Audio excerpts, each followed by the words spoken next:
அற்புதம் சார். அதாவது விஞ்ஞானத்தை கடந்த மெய் ஞானம் இந்த ஜோதிடம் அப்படின்னு அழகான ஒரு விளக்கம் கொடுத்தீங்க சார். சார் அப்படி இருக்கும்போது எல்லாருடைய வாழ்க்கையிலயும் பிரச்சனைகளுக்கான சொல்யூஷனை உங்க ஜோதிடம் கொடுத்துடலாமே, ஆனா கொடுக்கறது இல்லையே.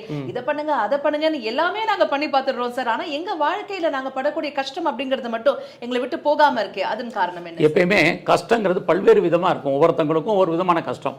சிலருக்கு வேலை இல்லாமல் இருக்கலாம், சிலருக்கு திருமணம் டிலே ஆகலாம், சில பேருக்கு நோய் இருக்கலாம், சில பேருக்கு குழந்தை பாக்கியம் இருக்கலாம், இல்லாமல் இருக்கலாம். இப்படி எல்லாம் ஏகப்பட்ட இருக்குது. இது எல்லாம் அவங்கவுங்க தனிப்பட்ட இண்டிவிஜுவல் ஹாரோஸ்கோப்பை பார்த்து இதுக்கு என்ன தீர்வு, எப்போ தீர்வு ஆகும் அப்படிங்கிறத டிசைட் பண்ணுறது தான் ஜோதிடம். நான் முதலே சொன்னேன், ஜோதிடம் is a free return. Brahma எழுதி வச்சிருக்கிறார். என்ன நடக்க போகுது, எப்படி நடக்க போகுதுன்னு சொல்றது மட்டும்தான் ஜோசியருடைய வேலை. ஓகே, இப்போ ப்ரீ ரிட்டன் அப்படின்னு சொல்லியிருக்கீங்க சார். அப்போ இந்த ராசி, இந்த நட்சத்திரம், இந்த லக்னத்துல இந்த நேரத்துல பிறந்தாக்க இவங்களுடைய லைஃப் இப்படிதான் இருக்கும் அப்படிங்கிறது ஆல்ரெடி ரிட்டன் தான் இல்லைங்களா?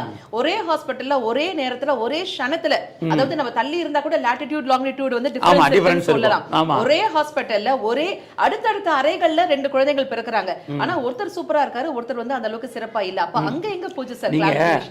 அவங்க அம்மா அப்பா வேற, இவங்க அம்மா அப்பா வேற. அவங்க நீங்க சொல்றீங்களா? அதுதான் நம்ம இதுல வந்து இப்போ மெடிக்கல் என்ன சொல்றோம், டிஎன்ஏ சொல்றோம். மெடிக்கல்ல டிஎன்ஏ சொல்றோம். நம்ம என்ன சொல்றோம், ஜெனடிக். நம்ம ஜெனடிக், நம்மளோட முன்னோர்கள். அதுதான் காரணம். இப்போ லக்னம் நீங்க அப்படின்னு எடுத்துக்கிட்டீங்கன்னா 9ஆம் இடம் உங்களுடைய தகப்பனார், 5ஆம் இடம் உங்களுடைய குழந்தைகள். திரும்பவும் அவங்க நம்ம சொல்றோம்ல, நம்ம தாத்தாவே எனக்கு அவங்க அப்பாவே பிறந்திருக்காரு, தாத்தாவே பிறந்திருக்காரு. அதுதான். ஸோ இதுதான் டிஎன்ஏ.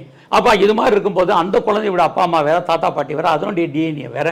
இந்த குழந்தையோட அப்பா அம்மா வேற, பேரண்ட்ஸ் வேற, இவங்க டிஎன்ஏ வேற. இப்போ இது ரெண்டுக்குமே வித்தியாசங்கள் இருக்கு. அதனால ஒரே லாட்டிடியூட்ல ஒரே ஹாஸ்பிட்டல்ல ஒரே டைம்ல பிறக்கிற குழந்தைகளுக்கு ஒரே மாதிரி இருக்குங்கிறதுக்கு உத்தரவாதமே எப்பயுமே கிடையாது.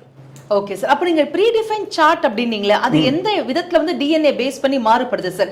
நீங்க ரிசர்ச் பர்சன்ங்கறனால நான் இந்த கேள்வியை உங்ககிட்ட கேக்குறேன் சார். இப்ப டிஎன்ஏங்கிறது இப்ப நான் அதுதான் சொன்னேன்.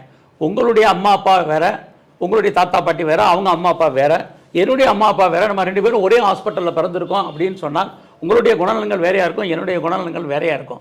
இதெல்லாம் கர்மாவின் அடிப்படையில் வர்றது. மெயினாக கர்மா தான். இந்திய சாஸ்திரம், இந்திய ஜோதிடம், இந்து மதம் என்ன சொல்லுதுன்னா, நம்முடைய போன ஜென்மத்தினுடைய தொடர்ச்சி தான் இந்த ஜென்மம், இந்த ஜென்மத்தினுடைய தொடர்ச்சி தான் வரும் ஜென்மம்னு சொல்லியிருக்கு. அதனால தான் இதை முழுமையாக சயின்ஸுன்னு சொல்ல முடியாமல் ஒரு அக்கல்ட் சயின்ஸுன்னு நம்ம சொல்கிறதுக்கு காரணம் அதுதான். ஏன்னா அவங்க வந்து நம்ம ஜோதிடத்தில் என்னத்தை கொண்டு வந்தோம்னா மதத்தை கொண்டு வந்தோம், தெய்வத்தை கொண்டு வந்தோம். அதனால இதை முழுசாக சயின்ஸ்ன்னு சொல்ல முடியல. மற்றபடி கால்குலேஷன் என்னவோ எல்லாமே மேத்தமெட்டிக்கல் கால்குலேஷன் என்னவோ இதுதான். ஆனால் நம்ம பலன்கள் சொல்கிறதுல தான் different of opinions, different of பலன்ஸு.